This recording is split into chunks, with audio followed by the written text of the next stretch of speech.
Hi friends, welcome to Jyothi library. ఈరోజు మనం శ్రీమతి ఎద్దనపూడి సులోచనారాణి గారు రచించిన సెక్రటరీ నవల 9వ భాగం చెప్పుకుంటున్నాం.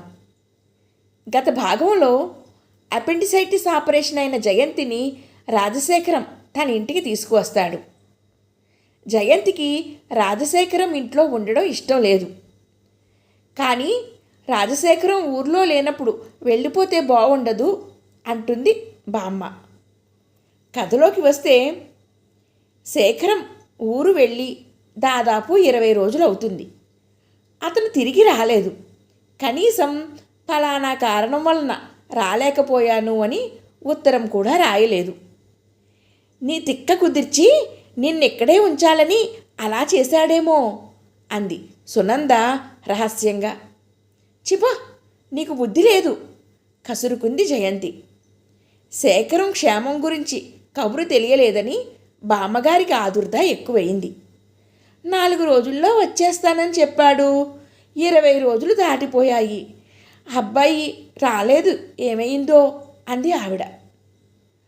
ఆయనకి ఇలా వెళ్ళిపోయి ఉండడం అలవాటే బామ్మ అంది విసుగ్గా జయంతి. పైకి పట్టనట్టు అలా అందే గాని లోపల లోపల కనీసం ఉత్తరమైనా రాయలేదెందుకు అని అనుమానం కలుగుతూనే ఉంది. ఒకవేళ సునంద మాటే నిజమేమో. వెళ్ళే రోజున జరిగిన సంఘటనకి తన మీద కోపం వచ్చిందేమో. అయినా తనకేం తెలుసు అతను అప్పుడే ఊరు వెళ్ళబోతున్నాడని?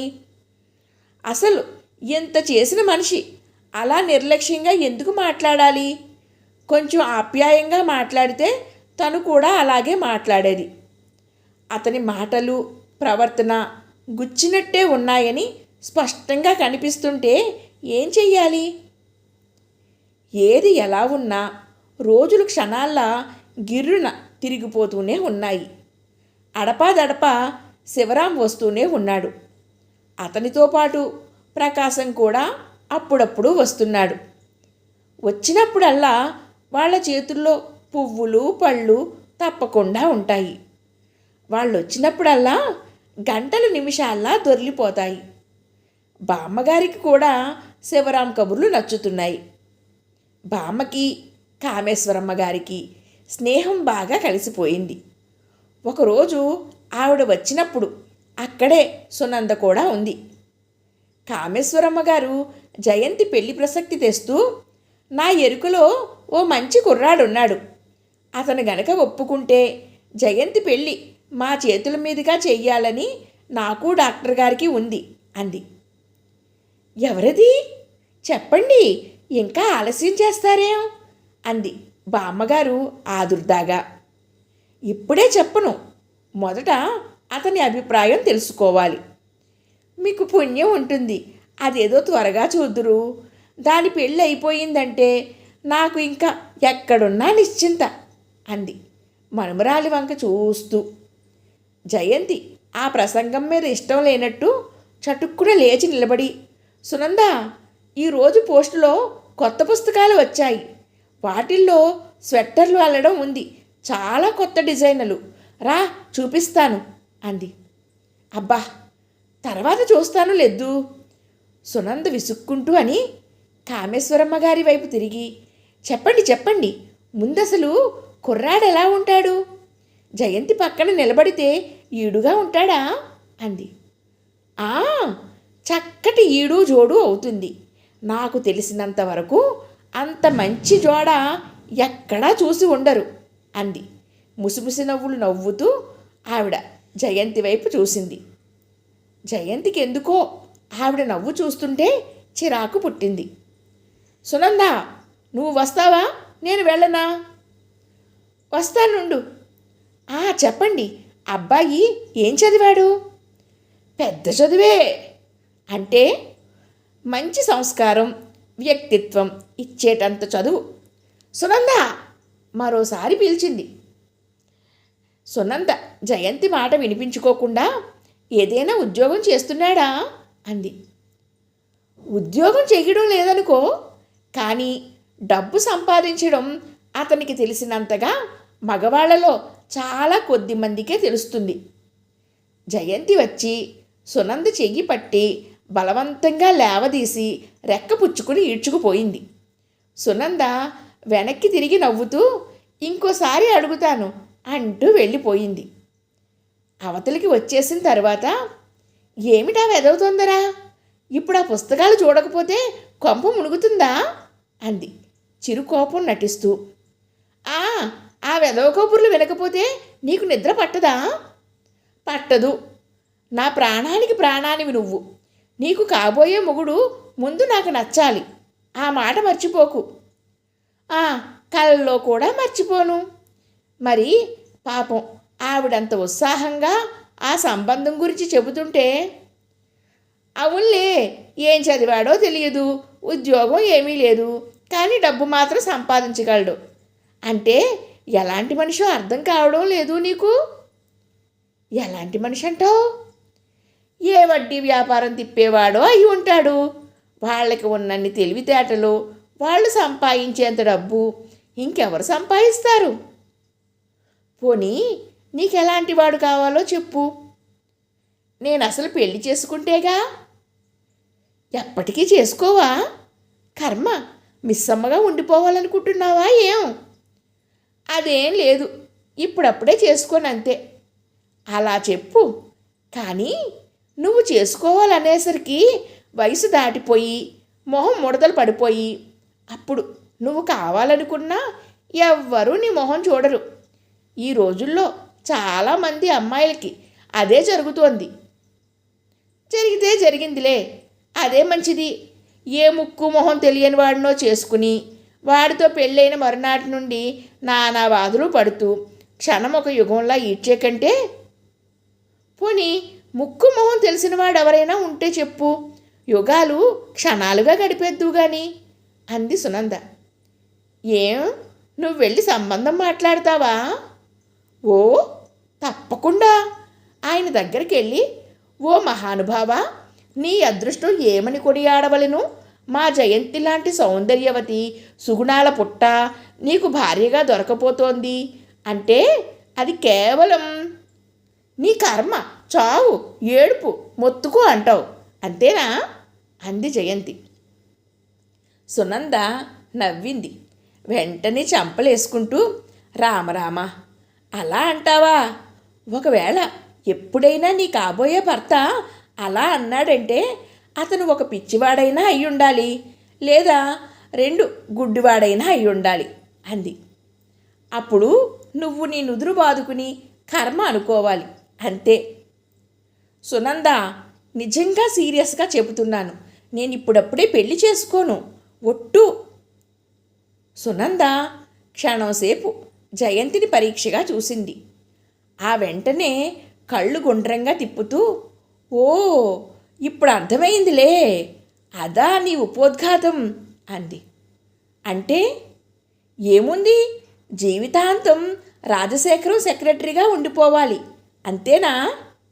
చిచి, అదేం కాదు. నిజంగా చెబుతున్నాను సునంద, అదేం కాదు. అంత కంగారు దేనికి? కంగారు కాదు, మనం ఒక ఉద్దేశంతో అనే మాటలకి ఇంకొక వైపు నుండి ఎదుటివారు ఎలాంటి అర్థాలు తీయగలరా అని. సర్లే, లేకపోతే ఏంటో చెప్పు మరి. జయంతి దిగులు పడుతూ ఏదో ఆలోచిస్తున్నట్టు మొహం పెట్టి, కర్మ, ఏ దుర్ముహూర్తంలో ఇతనికి సెక్రటరీగా అడుగుపెట్టానో కానీ అంతా తారుమారైపోయింది.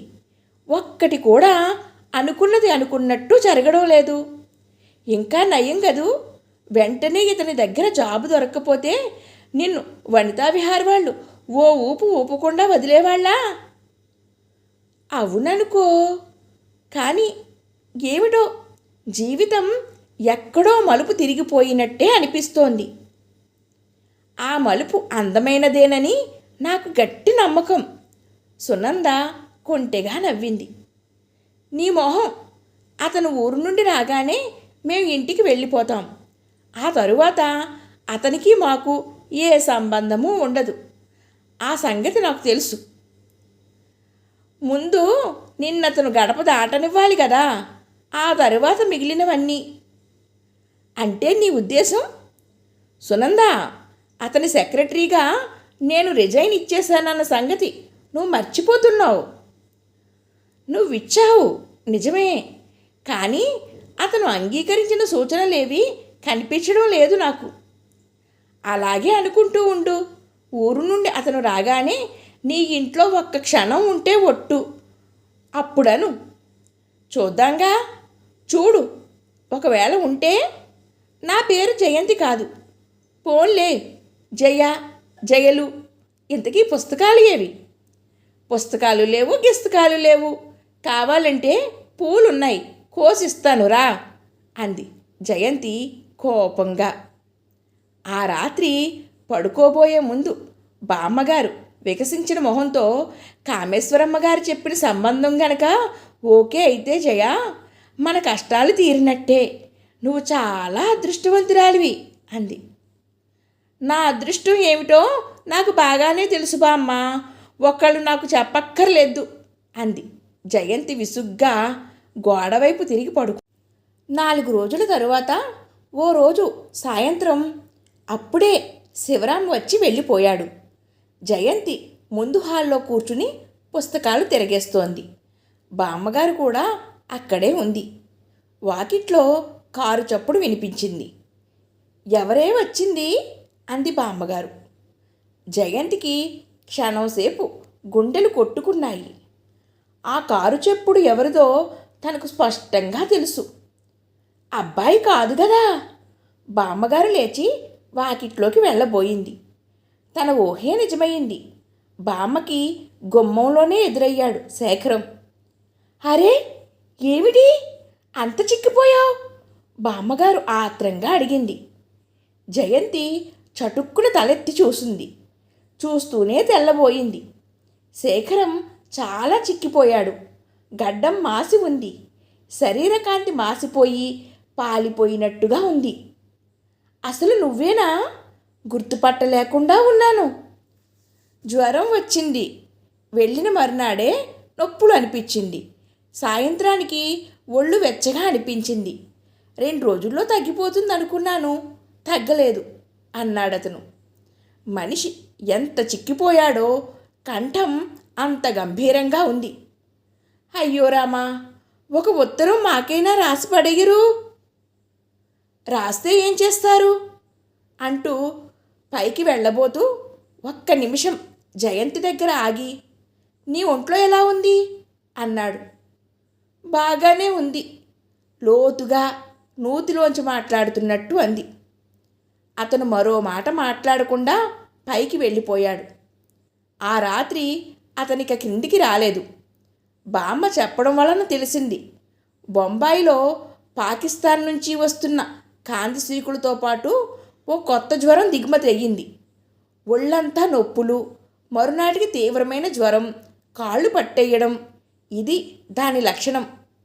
డాక్టర్లకి దాన్ని ఎలా ఆపాలో, రాకుండా ఎలా నిర్మూలించాలో ఇంకా తెలియడం లేదు.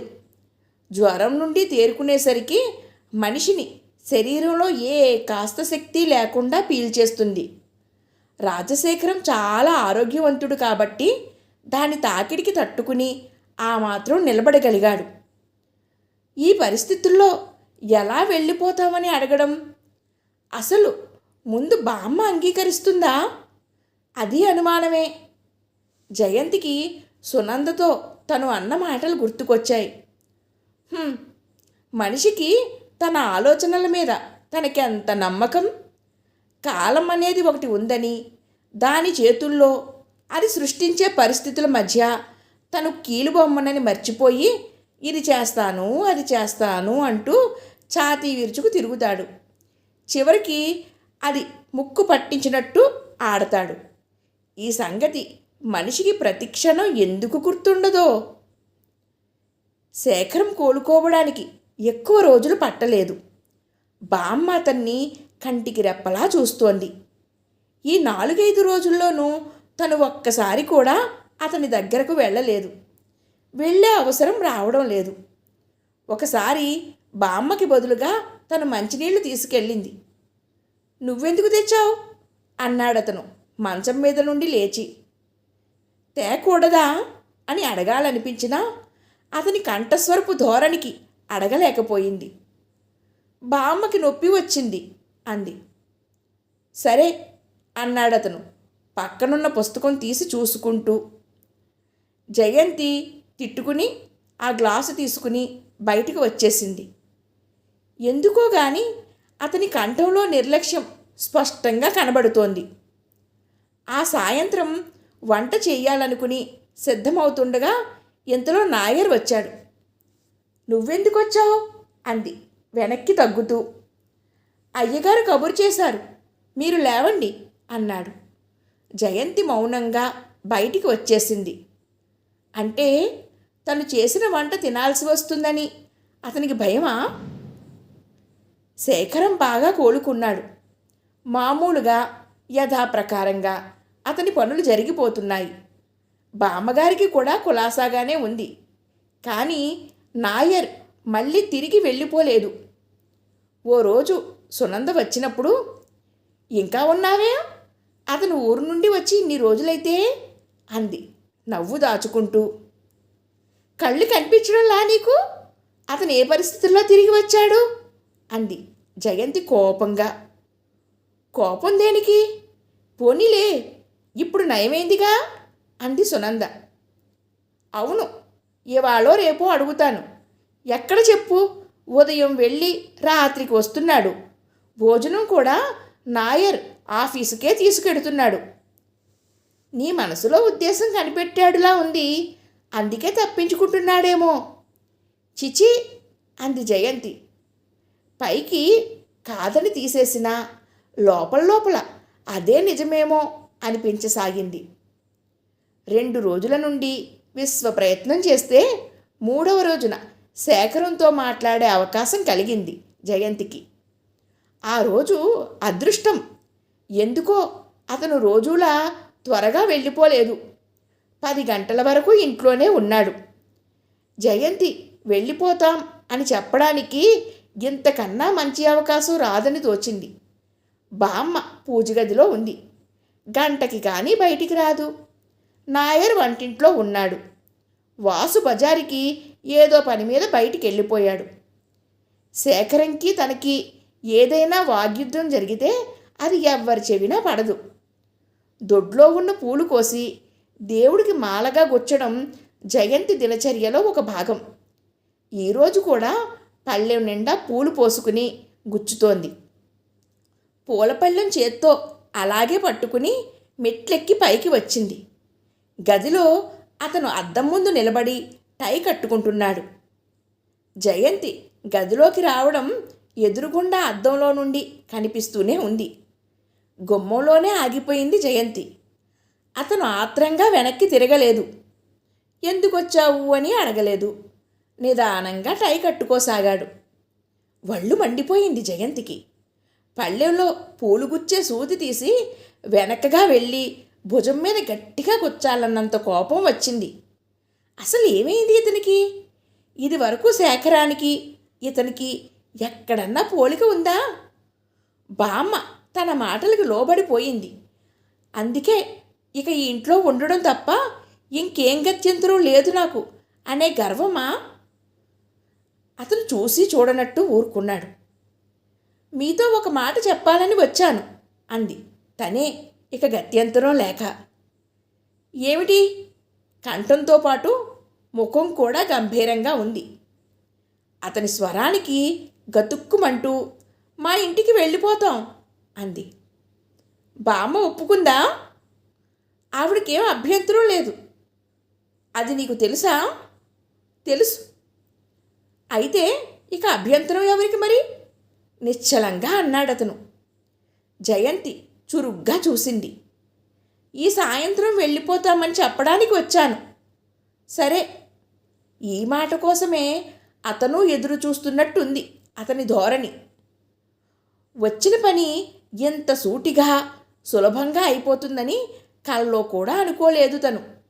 తను ఎంత మూర్ఖురాలు! సునంద మాటల్ని ఆధారంగా చేసుకుని ఏవేవో ఆలోచించుకుంది. పోనీలే, ఇప్పుడు దానికి తనేం బాధపడడం లేదు. ఎలాగో ఇక్కడ నుండి వెళ్ళిపోవాలని అనుకుంటోంది. రాజశేఖరం అంత నిర్లక్ష్యంగా మాట్లాడకుండా ఉంటే కాస్త తృప్తిగా ఉండేది. వెనక్కి తిరిగి వెళ్ళిపోబోతూ ఆగి, మీరు చేసిన సహాయానికి కృతజ్ఞురాల్ని అంది. అది నీ మనసులో ఉంచుకుంటే చాలు. లేచిన తర్వాత నేను ఎంతమందికో ఎన్ని రకాలుగానో సాయం చేస్తుంటాను. నీ నుంచి ఏదో ఆశిస్తూ ఇదంతా చేశానని నువ్వు అనుకోకుండా ఉంటే నేనే నీకు కృతజ్ఞతలు తెలుపుకుంటాను. నిరుత్తరైన జయంతి పెదవి కొరుక్కుంటూ క్షణంసేపు నిలబడిపోయింది. సరే వస్తాను అంటూ గిరుక్కున తిరిగి వచ్చేసింది. వచ్చే ముందు క్షణంలో సగం సేపు ఎదురుగుండా అద్దంలో కనిపిస్తున్న అతని ప్రతిబింబం వైపు చూసింది. ఆ మొహంలోనూ కళ్ళలోనూ పెదవుల చివరి చిరునవ్వు స్పష్టంగా కనిపిస్తోంది. జయంతికి ఒంటి నిండా తేళ్ళు జెర్రిలు పాకినట్టు కంపరంగా అనిపించింది. ఎవరి నుండి ఏ సహాయం తీసుకోకూడదు. జీవితంలో ఈ అనుభవాల్ని మనసులో ఎర్ర అక్షరాలతో రాసుకుని వాటి కింద గీత గీసుకోవాలి. కర్మం చాలక పరిస్థితులకు లోబడి లొంగిపోతే మనుషుల్లో ఇలాంటి దర్పమే వస్తుంది. పోనీ ఎలాగైనా మాట్లాడని. సాయంత్రం వరకు ఎందుకు, ఇప్పుడే వెళ్ళిపోతే సరి. బామ్మతో ఎలా అన్నాడని చెబితే ఏమంటుందో? పిచ్చి బామ్మ, చాదస్తపు బామ్మ, నే వెళ్ళి అబ్బాయితో మాట్లాడతాను అంటుందేమో. ప్రాణం పోయినా సరే ఆవిడకి ఆ అవకాశం ఇవ్వకూడదు. జయంతి కిందికి దిగివచ్చి సరాసరి పూజ గది వైపు నడిచింది. బామ్మ పూజలో ఉన్నా సరే పిలిచి ఈ విషయం చెప్పాలి. బామ్మ వచ్చిన తర్వాత రాజశేఖరం ఇంట్లో చాలా సంవత్సరాల నుండి మూసివేయబడిన పూజగది తలుపులు తెరుచుకున్నాయి. దేవుళ్లకు ప్రతిరోజు నైవేద్యం దొరుకుతోంది. 4 రోజులుండే వెళ్ళేవాళ్ళం, మనకిదేమిటి అంటే జయంతి ఒకసారి విసుక్కుంది. పోన్లేవే, ఎన్ని రోజులుంటే అన్ని రోజులకే. అబ్బాయి సంతోషించాడే గాని బాధపడలేదుగా అంది. బామ్మా, పూజగది ముందుకి వస్తూ పిలిచింది జయంతి. లోపల నుండి ఆవిడ పలకలేదు. బామ్మ గుమ్మంలో నిలబడి ఇంకోసారి పిలిచింది. క్షణంసేపు వెలుగులో నుండి వచ్చిన జయంతికి లోపల చీకటిగా కనిపించడంతో ఏం తెలియలేదు. బామ్మ గది లోపలికి అడుగు పెట్టబోతూ హఠాత్తుగా ఆగిపోయింది. లోపల ఆవిడ ఓ పక్కగా ఒరిగిపోయింది. అదేమిటి, మళ్ళీ గుండె నొప్పి వచ్చిందా నీకు? లోపలికి పరిగెత్తుకెడుతూ అంది. బామ్మగారు అప్పటికీ పలకలేదు. జయంతి చేతిలో పళ్ళెం కింద పడేస్తూ దగ్గరికెళ్ళి భుజం పట్టి మెల్లగా కదుపుతూ, పలకవే, డాక్టర్కి కబురు చెయ్యాలా అంది. అప్పటికీ ఆవిడ పలకలేదు. ఆవిడ ఒరిగిపోయిన తీరు, ఆ మాట్లాడలేకపోవడం చాలా కొత్తగా అనిపిస్తోంది. ఈసారి కొంచెం గట్టిగా పిలుస్తూ, బామ్మ మాట్లాడు అంటూ అరిచింది. సమాధానం రానే లేదు. ఏమిటది? అవతల గదిలో వంట చేస్తున్న నాయర్ పరిగెత్తుకొచ్చాడు. మాట్లాడు బామ్మ, బిగ్గరగా అరిచింది. ఏంటి, నొప్పి వచ్చిందా? అవును, ఎంత పిలిచినా మాట్లాడడం లేదు, నువ్వు పిలిచి చూడు అంది. నాయర్ దగ్గరగా వచ్చాడు. వంగి ఒకసారి బామ్మగారు అన్నాడు. జయంతి అతని వైపే చూడసాగింది. నాయర్ వెంటనే అయ్యగారున్నారా అన్నాడు. ఆ ఉండండి, పిలుచుకొస్తాను. మరో మాటకి అవకాశం ఇవ్వకుండా నాయర్ బయటికి పరిగెత్తాడు. జయంతికి తనకి తెలియకుండానే గుండెల నిండా దుఃఖం నిండిపోయింది. కళ్ళు చెమర్చాయి. ఆవిడ మీద పడి బలమంతా ఉపయోగించి కదుపుతూ, మాట్లాడు బామ్మ, కనీసం ఊ అనైనా అను, భయంతో చచ్చిపోతున్నాను నేను అంటూ ఏడవసాగింది. శేఖరం పరిగెత్తుకొచ్చాడు. అతని కాళ్ళకి బూట్లు ఉన్నాయి, ఇంకా కోటు వేసుకోలేదు. ఏంటది అన్నాడు బూటుతోనే లోపలికి వచ్చేస్తూ. మాట్లాడడం లేదు, జయంతి ఏడుస్తూనే శేఖరం వైపు చూడకుండా అంది.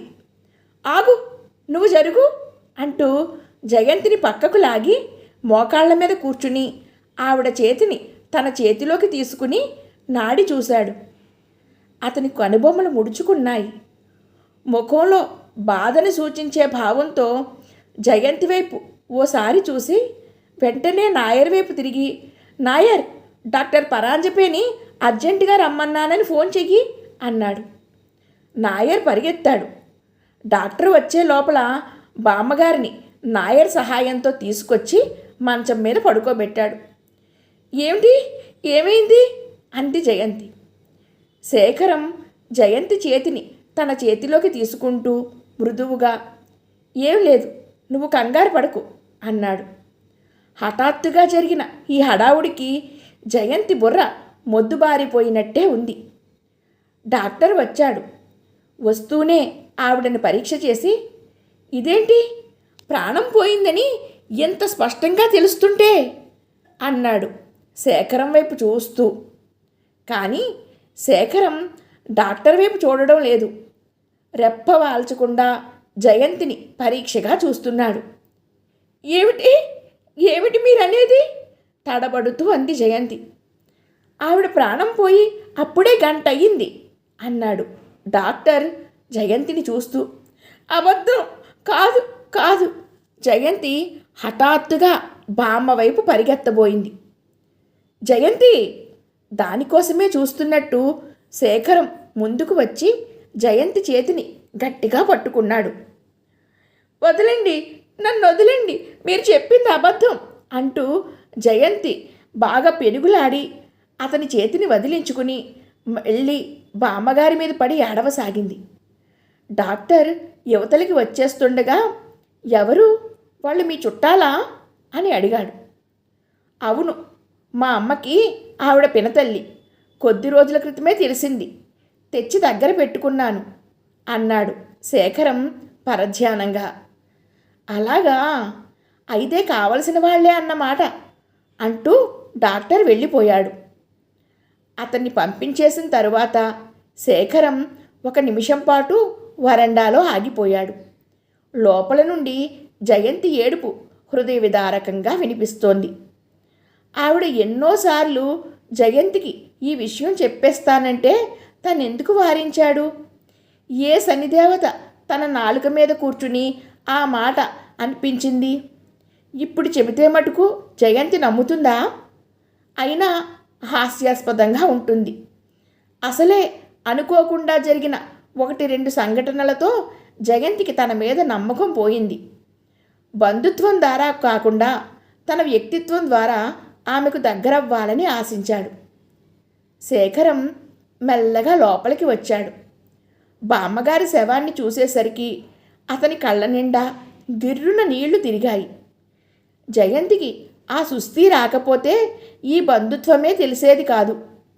ఈ కొద్ది రోజుల్లోనూ మాతృత్వంలోని మధురమని, నా అనేవాళ్లు చూపించే ఆప్యాయతని చవిచూశాడు తను. జయంతికి ఇష్టం ఉన్నా లేకపోయినా ఈ క్షణం నుండి జయంతి బాధ్యత నాది అనుకున్నాడు. నేనేం చెయ్యను బామ్మ, నేనేం చెయ్యాలి, ఎలా బతకాలి, మాట్లాడు బామ్మ. జయంతి ఆవిడ గుండె మీద తల కొట్టుకుంటూ పిచ్చి పిచ్చిగా మాట్లాడుతూ బిగ్గరగా ఏడుస్తోంది. ఇంతలో ఎవరో వచ్చి బలంగా ఉన్న చేతులతో జయంతి భుజాలు పట్టి మెల్లగా బామ్మగారి నుండి యువతలకు ఎత్తారు. జయంతి తలెత్తి చూసింది. శేఖరం కళ్ళు జయంతి కళ్ళతో కలిశాయి.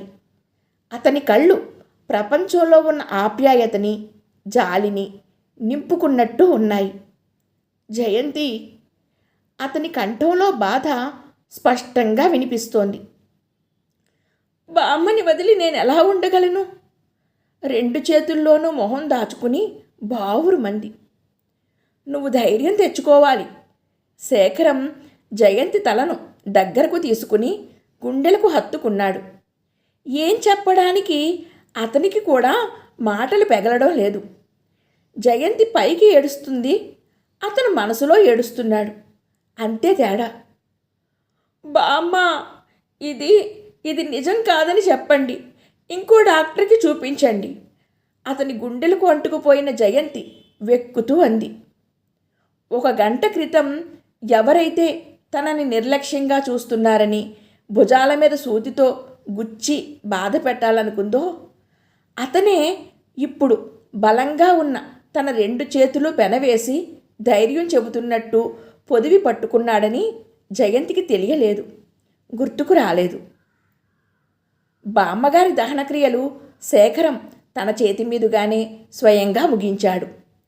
ఆవిడ పోయిందనే వార్త అందరికీ, ముఖ్యంగా వనితా విహార్ వాళ్ళకి ఆశనిపాతంగా తగిలింది. ఈ మరణంతో దిక్కులేని జయంతి శేఖరానికి మరింత దగ్గరైపోతుందనే భయం, బాధ ఎక్కువైపోయాయి. మిగిలిన కథ తరువాయి భాగంలో చెప్పుకుందాం. Thank you friends. సర్వే జనా సుఖినో భవంతు. జై హింద్.